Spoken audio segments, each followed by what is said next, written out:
this is Kevin from STAAH for another great episode of BLAAH BLAAH at STAAH. Today we're going to be talking to Vikramjit Singh, the president of the Lemon Tree Hotels based in India. The Lemon Tree Hotel Group is one of the great success stories of Indian hoteling over the last 20 years.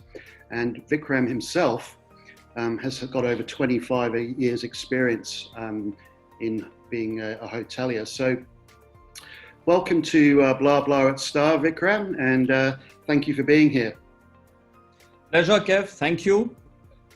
Look forward to this chat with you. I hope I don't get grilled too much, huh? Oh no, it's all a bit of fun, and we'll just go through this nice and quickly. Some nice easy questions, a good one to start with. So what's the first thing that you do on a typical weekday Monday morning? With my coffee. Well, I like to say that I try and follow a fitness regime, and I do some yoga and some gymming early in the morning. Talking of my work day, I typically start with going through the business report, which typically comes into me late night, early morning. And more importantly, I like to organize my day before I get into the day. Before I get into my calls, before I get into my meetings, I want to organize my day. I also make it a point to specifically pick up the phone and call a few of my general managers or my sales leaders. It's my little way of personally interacting with my team across India, because you really can't meet them very often, and not always video calls are possible. So I make these personal one-on-one telephone calls to some sales leaders, some general managers of mine every day. And then it's day as usual, yeah. And the day I don't do that, it gets very chaotic. So, and I like my day to run seamlessly. So therefore, those 2 hours organizing myself is very important. And that's how I run my day. Yeah. Fantastic. So how did you reach it? Can you, I guess, tell us a little bit about your background and how you managed to become the president of such a great hotel chain? Well, it's very interesting. So let me give you a little background. I come from a family of hoteliers. So my father's family business was that of a hotel. Surprisingly, I'm not a hotel school grad. So I'm a commerce graduate, and hotels happened pretty much by chance. When I was finishing my graduation, the Taj Group of Hotels had come in for a campus recruitment for a management trainee program. I happened to sit for that interview, gave a couple of entrance exams after that, and I got through that job. I found the hotel industry something which has always been very close to my heart, primarily because, like I said, we come from a family of hoteliers. So I took up that job, joined the Taj Group of Hotels as a management trainee, worked there for a few years after that. And, then tragedy struck. I lost my father, and I had to go back to Assam and take care of the family business, which, like I said, was a hotel. So I ran that for a few years. At that point in time, I think the hotel business was not really the correct business to be in, or the most fruitful business to be in Assam. So I wanted to relocate back to Delhi. So I moved back to Delhi, and at that time, a couple of my Taj colleagues, along with my current chairman, Patu, who was also an ex-Taj executive, had just started something called Lemon Tree Hotels. We were tiny, we were 2 hotels. We had just started. So I went and met them, because these were people I had worked with during my stint at the Taj. And they said, listen, we don't have a vacancy for you. We don't really know what role we can give you, but we want you on board. So that was 2005. Today we are in 2020. It was 2 hotels then. It's 81 hotels today. It was 100 rooms then. It's 8100 rooms today. And it's been a memorable journey for the last 15 years. Fantastic. And it's exciting to be part of something that's growing and thriving. And I commend all of you involved to the great success that you've achieved. Thank you. So I imagine there's been quite a few memorable events or memorable days at Lemon Tree Hotels, but there must be one that stands out in your mind as being particularly memorable. Would you care to share? Definitely. Well, there are lots of memories. See, if you're part of a hotel chain, which is India's fastest growing hotel company, you create memories along the way. But I think all through this journey of mine, right from the time I joined the company, we all had this dream of taking this company public. So 2 years ago, when we went public, the day that bell rang on the National Stock Exchange, I think was definitely the most memorable day of my life. It was like delivering a baby. It was something that you nurtured, that you dreamt of, that you always wanted to happen. And the day it happened was probably and definitely the most memorable day of my life. Good stuff. Okay, I guess on a more personal level, there are a lot of people out there, maybe not right now, but there are a lot of people out there that are aspiring to be involved in hotels and be hoteliers. What would you say is your one sort of pearl of wisdom? If there's one little bit of advice you could give them, what would that be? See, in our zeal to please the customer, to make him happy, we sometimes go beyond what we should. In my opinion, every hotelier should have a mental ROI of what he's doing, what he's giving the customer. It's very important that you do not lose sight of profitability, because I think in our business, in the hoteliering business, sometimes people do that. They do tend to do that. I think we should understand that we are in the business of hotels. It's very important to have a mental ROI on every action, on every decision. And sometimes, you realize that certain customers, certain business accounts are not profitable. My advice to you is gift them to your competition. Keep what's profitable, what's not, please gift it to your competition. We are in the business, we are here to make money. That is the core. See, there are things that a customer pays for, and there are things that you provide a customer but is indifferent to. And that is basically how we should run our cost structure. Give him the best of what he cares for and what he's willing to pay you for.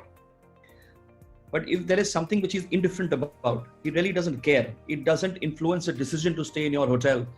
Chop it off, shave it off. And that defines the backbone of your cost structure.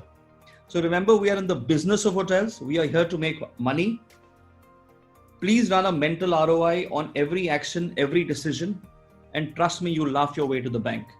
And you'll have a long and a successful career in this industry. Yeah, absolutely. I mean, just like at STAAH, we're a business that's here to provide a service, but we're also a business that's, tries to make money as well. So totally agree with you on that. Thank you. Look, you've given us an insight into the things you like to do and how you go around your role. But what would you say is the thing that excites you the most in your job, and why? I think my job excites me. I don't know if I'm sounding very cliche, but being a part of a hotel company which grew from 2 hotels and 100 rooms to 8,000 rooms in 15 years is a dream. And I think there is chaos in growth, there is firefighting in growth, there is strategizing in growth. And the best part of my job is that I get to do all of that every single day. And that's what I enjoy. I enjoy my job. I enjoy the chaos and the strategizing all at the same time. I enjoy firefighting, and I enjoy, interacting with my people, interacting with my customers. So it's the multitude of the job. And I think everything that I do, I really enjoy. It's very difficult to last in a company for 15 years if you weren't enjoying what you're doing. So I think I enjoy my job, not just parts of it, but pretty much all of it. What do you think it takes to be a good, strong leader during a pandemic or during a major crisis? Okay, so let me tell you something. I think a pandemic, a crisis is too important a thing to waste.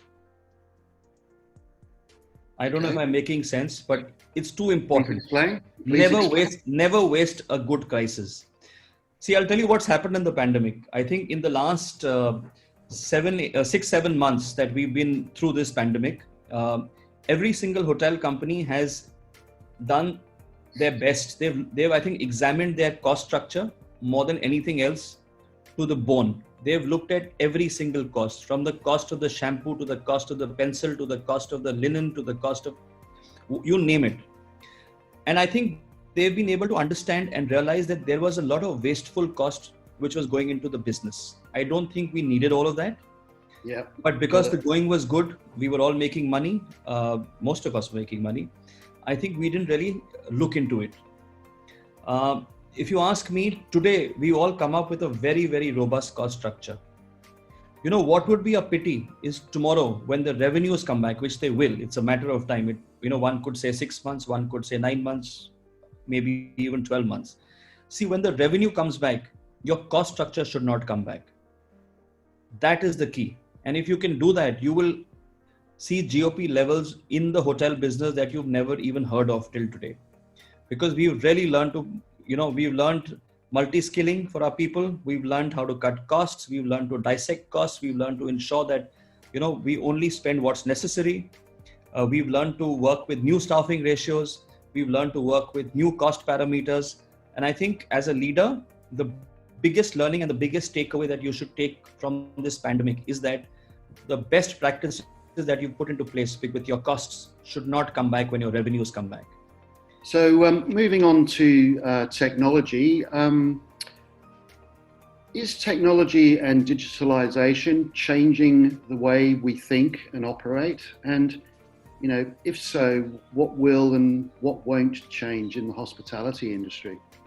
Beyond technology is a little different. I think technology, if it is revenue accretive, if it's helping you cut down your cost, if it's helping you deliver your brand promise of hygiene, sanitation, it's great. But technology, just for the sake of technology, is of no use. I think it's an expenditure which you shouldn't do. You should very clearly examine what you're spending the technology dollars on. I think whatever technology intervention that have happened today in the industry are here to stay. If you were to look at pre 9/11 and post 9/11, a lot of security interventions happened in our business, and I can tell you, all of them, or maybe most of them, still exist in our business. So I feel that the new technology intervention, whether it's contactless dining, contactless check-in, whether it is limited contact service, all of that is here to stay. Like all good things, I think this should stay. That's my 2 bit on that. I don't think it's going to go away post the pandemic. If you've just joined us, this is BLAAH BLAAH at STAAH, and I'm with Vikramjit Singh of the Lemon Tree Hotel Group. Okay, so Vikram, now for a couple of fun questions for you, quick fire. I thought this was fun. Are you going to have some more fun? We're going to have some more fun. So just first things that come into your head. We'll start off with, I talked to you about the fact that you've traveled a bit and you've been around the world a little bit and you like going on holiday and so on and so forth. What's the favorite country you visited? Well, I think my favorite city is Amsterdam. So definitely Netherlands is my favorite country. I just love the vibe there. I just love the free flowing spirit of that country, of the people there. And I would love to keep going there. Okay. Next question. Vanilla or chocolate? Chocolate. Vanilla is boring. Okay. Coffee or tea? Coffee. I'm sure next time your program is going to be called Coffee with Kevin. Well, I'm drinking tea actually, but fair enough. Okay. Scuba diving or skiing? I don't know either. Okay. And something we touched on briefly when we chatted before now. What's the biggest personal achievement you've done in the last couple of years? Well, I think may not be a couple of years, maybe a longer span of time, but something I'm very proud of is when I look at my career in Lemon Tree Hotels. I joined in the year 2005, and I joined this company as an assistant manager. And I have been lucky, and I've been, by the grace of God, I've grown to the level of being the president of the company from an assistant manager 15 years ago. So I think I would count that in as an achievement of sorts, if I can say that. I don't know. This has been BLAAH BLAAH at STAAH. We've been with Vikramjit Singh of the Lemon Tree Hotel. Vikram, thank you very much for your time. Greatly appreciated. Keep up the good work. Pleasure, Kev. Thank you for having me over. And I look forward to meeting you again soon, hopefully in person when things clear out. Thank you so much.